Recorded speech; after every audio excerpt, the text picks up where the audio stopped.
क्या नीतीश कुमार निशांत को लेकर के सस्पेंस में हैं? क्या निशांत नहीं बनेंगे डिप्टी सीएम? आखिर मन क्यों डोल रहा है नीतीश कुमार का? आज हम इस पर ही बात करेंगे, विश्लेषण करेंगे। सोशल मीडिया पर जो खबरें चल रही हैं, जो तैर रही है, अगर उसको माने तो निशांत कुमार को डिप्टी सीएम बनाने की इच्छा खुद नीतीश कुमार की भी नहीं है।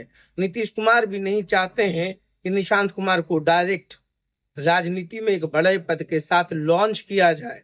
आखिर बिहार की राजनीति की जो भी समझ रखते हैं, और सभी को पता है कि नीतीश कुमार का निर्णय या नीतीश कुमार की चाल या तो नीतीश कुमार ही जानते हैं, दूसरा कोई नहीं जानता है।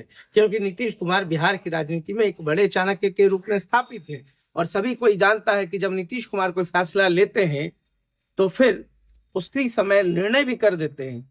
मगर अभी तक आप देखिए कि जदयू के तमाम कार्यकर्ता, मंत्री, हर कोई कह रहे हैं कि निशांत ही डिप्टी सीएम होंगे, मगर नीतीश कुमार ने अभी तक कोई आधिकारिक घोषणा नहीं की है। आखिर वजह क्या है? 2005 के बाद जब नीतीश कुमार ने सत्ता की बागडोर अपने हाथ में ली, तब से लेकर अब तक की पूरी राजनीतिक रैलियों को समझ लीजिए, नीतीश कुमार हमेशा हमलावर रहे हैं।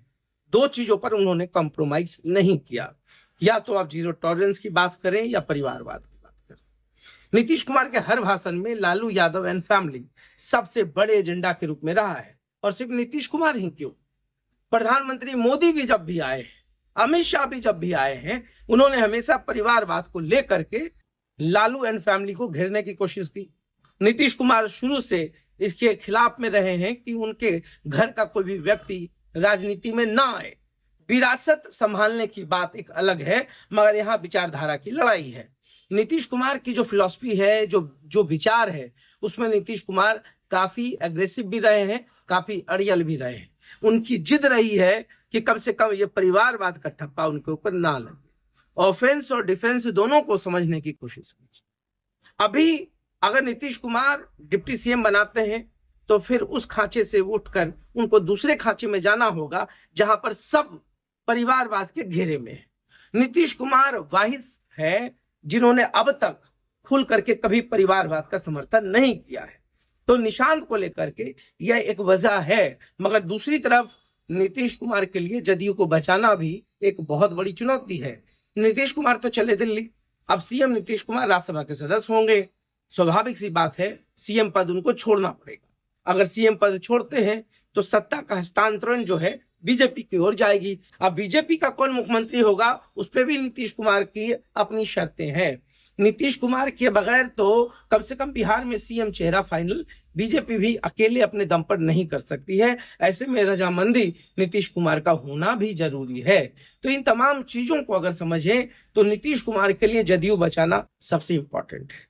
और सभी को पता है कि सर्वमान्य नेता के रूप में नीतीश कुमार को सभी लोग जानते हैं और पहचानते हैं और मानते भी हैं। ऐसे में उत्तराधिकारी को लेकर के अगर किसी और को आगे बढ़ाया जाएगा तो जदयू में हो सकता है कि परेशानी बढ़ जाए। जनता भी कंफ्यूज, कार्यकर्ता भी कंफ्यूज रहेगी कि आखिर अब जदयू किसके हाथ में है। तो ऐसे में विजय चौधरी का नाम सबसे आगे है। विजय चौधरी सबसे भरोसेमंद हैं। विजय चौधरी को लेकर के नीतीश कुमार भी आश्वस्त रहते हैं। तो क्या ऐसे में विजय चौधरी का नाम आगे बढ़ाया जाएगा? ये एक बड़ा सवाल है। अगर निशांत कुमार नहीं तो फिर कौन? अगर निशांत डिप्टी सीएम बनते हैं तो जदयू के लिए संजीवनी का काम करेगा, मगर परिवारवाद के मुद्दों पर नीतीश कुमार को पूरा विपक्ष घेर लेगा। तो ऐसे में सिद्धांत, परिवारवाद, हर चीज से इतर बिहार की राजनीति आगे बढ़ती जा रही है। अब निशांत कुमार डिप्टी सीएम बनेंगे या क्या कुछ होगा, या तो आने वाला समय तय करेगा। मगर फिलहाल बिहार की राजनीति में कुछ भी कंफर्म नहीं है। सोशल मीडिया पर चाहे आप जितनी बातें बना लें, अखबार में कयासों के ऊपर चाहे जितनी भी खबरें बना लें, मगर अंततः वही होगा जो नीतीश कुमार चाहेंगे। और नीतीश कुमार क्या चाह रहे हैं या किसी को नहीं पता है। ये तो पता उसी दिन खुलेगा जिस दिन नीतीश कुमार खुद कह देंगे कि बिहार की राजनीति में मैंने ये निर्णय ले लिया है, जदयू के कमान निशांत के पास होगी और डिप्टी सीएम भी निशांत होंगे। तब जाकर के आप खबरों की पुष्टि कर लीजिएगा, मुहर लगा दीजिएगा। अन्यथा ऐसे ही सोशल मीडिया पर खबरें तैरती रहेंगी, हम लोग भी तैरते रहेंगे, हम लोग भी बोलते रहेंगे और देखते रहेंगे साथ। बहुत बहुत धन्यवाद।